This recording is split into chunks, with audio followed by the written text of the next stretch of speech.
Hello everybody, welcome to Review Day episode number 86 for Thursday, November the 12th, 2008.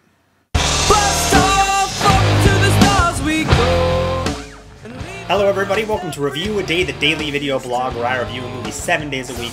My name is Leland Brunger and thank you very much for joining me. As you can see, I am not in my usual location. I'm at my sister's house in Seattle.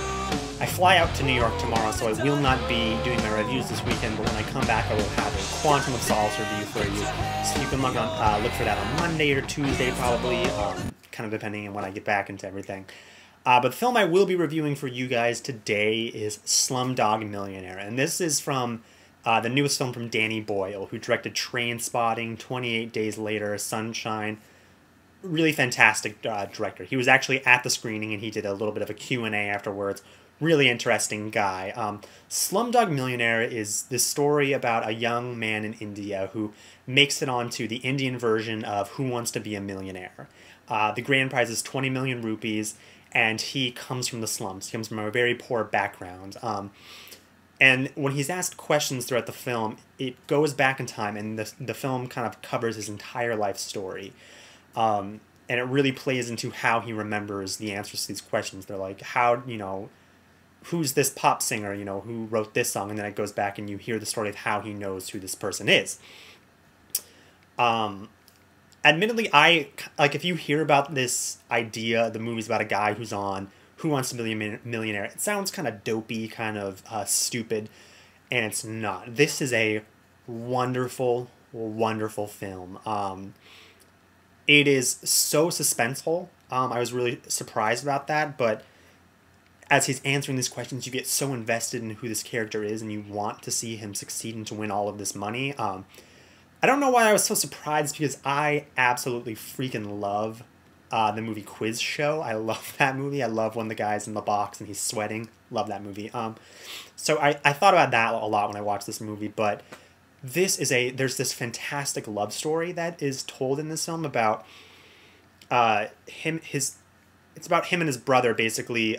His mother is killed because, I don't really know what's going on, what exactly it is, but a bunch of people come in through his slum and they basically kill a lot of the Muslim people, and his mother gets bashed in the head and she drowns, and they are on their own, and they meet this young girl, and they kind of form this special bond, and they get taken in by this really kind of evil person who takes in orphans, and he blinds them so they can make more money when they're begging on the street, and they run away from him, but they left the girl behind, and throughout his life he's trying to find this girl, track her down, and to rekindle her, kind of rekindle their love and everything like that. This is a powerful, powerful film. There are so many emotional moments in this film where I was just like, oh, like I wanted to weep, either of sadness or joy. It is a joyous movie. I think that's one of the things I really love about this. Of all of Danny Boyle's films, this one feels so incredibly kinetic, and I think it is easily his most beautiful film.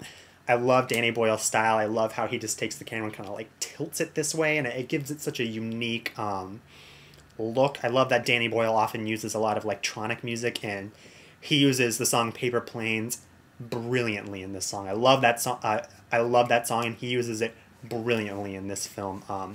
Basically, the entire sequence of the kids on the train selling things, I loved it. All the young actors in this film, I believe, are from the slums. If I heard Danny Boyle correctly after the Q&A, they did kind of a City of God thing where originally the entire film was going to be in English, but they couldn't find young actors in India to really do the English very well, so they decided to do a third of it in the language. I can't remember, Hindi, I believe. And they got these young kids who do such a fantastic job. They are so sweet and so much fun to watch on the screen. This is a powerful film. I can't recommend this film highly enough. It's definitely one of the best films I've seen this year, and I really think it's going to be in my top 5 of the year. I give this film a 5 out of 5. If I don't give this film a 5 out of 5, I don't know what else I'm going to give a 5 out of 5 to.